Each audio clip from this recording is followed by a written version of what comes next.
Hospital, প্রচুর শিক্ষা প্রতিষ্ঠান, আরো অনেক ভালো ভালো জিনিস যেটাকে এনজয় করছে সমস্ত মানব জাতি। নারায়ে তাকবীর, নারায়ে তাকবীর, নারায়ে তাকবীর। এদের চালাকিটা হচ্ছে এরা জানে, আপনারা জানেন 1883 সালে জমি অধিগ্রহণ আইন হয়েছিল। তো ব্রিটিশের বন্ধু ছিল আরএসএস, এই বামনারা। এরা জানতো ভারতীয়রা সব পারে, শুধু খাতাপত্রটা ঠিক করতে পারে না।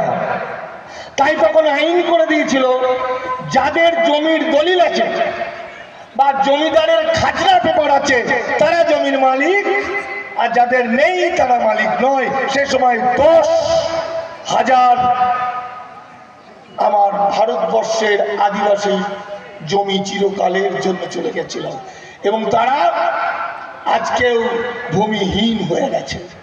এটা চালাকি এমনই, এরা জানে ইসলাম ধর্মের কুরআন শরীফ যেমন লিখিত, আবার হাদিস মুখে মুখে কোন আইন ইসলাম ধর্মে অনেকটা যেমন লিখিত আইন, আবার এরা যদি একবার মুখে বলে দেয় সেটাই শত শত বছর ধরে হয়ে যায়।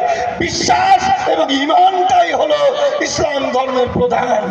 তাই আজ থেকে 200, 300, 400 বছর ধরে, তারও আগে থেকে যে সমস্ত মসজিদ, যে সমস্ত দরগা, যে সমস্ত গোরস্থান, যে সমস্ত মাজার, এই সমস্ত আল্লাহর যে সম্পত্তি, সেই সম্পত্তিগুলো যুগ যুগ ধরে হয়ে আসছে মুসলমানদের।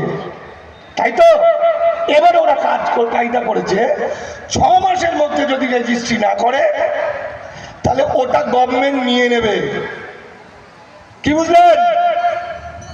আপনার এই বাড়ির কাছে এই গ্রামে আপনি গোরস্থানের মোটামুটি একটা হিসেব করুন, কত টাকা দাম হতে পারে, ভ্যালুয়েশন। মসজিদ, খানকা, দরগা থেকে যা আছে সমস্ত হিসাব করে দেখুন কত কোটি টাকা হবে। সেই কোটি টাকার স্ট্যাম্প ডিউটি দেওয়ার ক্ষমতা নেই, তাহলে এটা নিয়ে নেবে সরকার। কি সুন্দর বুদ্ধি, তাই তো? মানে আবার দেখুন, আইনটা হওয়ার পরের দিনে উত্তরপ্রদেশের 20 একর গোরস্থান বুলডোজার দিয়ে দখল নিয়ে নিল, ভেঙে দিল। এবার ভাবুন তো, সেই অঞ্চলের ধর্মপ্রাণ মুসলমান যার পরিজন মারা গেছে গোড় দেবে কোথায়? জায়গা আছে?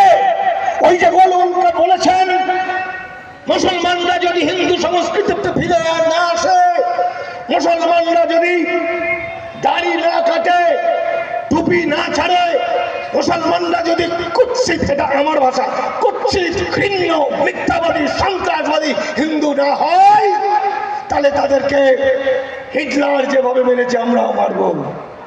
তাহলে ওই গোরস্থান কেড়ে নেওয়া, ওই মসজিদে নামাজ পড়তে না দেওয়া, সমস্ত কিছুর মধ্য দিয়ে আস্তে আস্তে মুসলমান জাতিকে এরকম ভাবে ঘিরে ফেলছে, এবং বৌদ্ধ ধর্মের মতো একদিন এই মুসলিম ধর্মকেও ভারতবর্ষ থেকে চিরকালের জন্য নিভিয়ে দেওয়ার চেষ্টা করছে, এবং সমস্ত মসজিদগুলো আজ ওরা মন্দির বানিয়ে নেবে। কি বোঝাতে পারলাম? এরপর আমার সাথীরা আইনের ব্যাখ্যাগুলো দেবে। আমি তো একটা পয়েন্ট বললাম। এরপর ওয়াকফ বোর্ড, কারা দেবতার নামে দিতে পারবে, আল্লাহর নামে, বিভিন্ন আইন আছে। মানে এই পদ্ধতিতে যদি 100টার মধ্যে 90টা নিয়েও 2-4টে বেঁচে থাকে টাকা পয়সা দিয়ে, ওই 2-4টেও যাতে ধ্বংস করা যায়। 100টা সম্পত্তির মধ্যে যদি 90টা সম্পত্তি কাগজ বাগরে সরকার নিয়ে নেয়, তাহলে তো আরো 10টা বাঁচলো। ওই 10টাও যাতে ধ্বংস করতে পারে তার জন্য সেই কমিটির মধ্যে হাত থাকবে একজন ডিএম, অবশ্যই সে আরএসএস এর হিন্দুত্ববাদী। সেই নিয়ে চর্চা করবেন আমার পরবর্তী বক্তারা।